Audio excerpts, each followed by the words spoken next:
নমস্কাৰ, মোৰ নাম অনুষ্কা শইকীয়া। মই এটা কবিতা আবৃত্তি কৰিম। কবিতাটোৰ নাম শৰাই ঘটীয়া ডেকা দল। শৰাই ঘটীয়া ডেকা দল, লক্ষ্যটোৰ সমুজ্জ্বল। ৰণুৱা তই, বনোৱা তই, গাটোৰ ভীমৰ বল।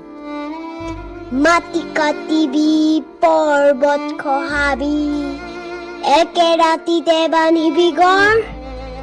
অস্ত্ৰ ধৰিবি, হিলৈ ফুটাবি, ৰক্ত গংগাৰ বোৱাবি থল।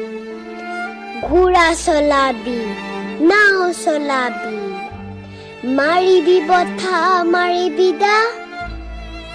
সনাহী তোৰ মূৰত নাচিবি, ভৰিয়ে ঠেলিবি ভয়ম। হেংদাং ধৰিবি, মোমাই কাটিবি, দেশ মাতৃৰ লাগিলে ভোক। মুকল সিংহ শিয়াল হ'ব, অসম মৰিব নিৰ্বচন। ধন্যবাদ।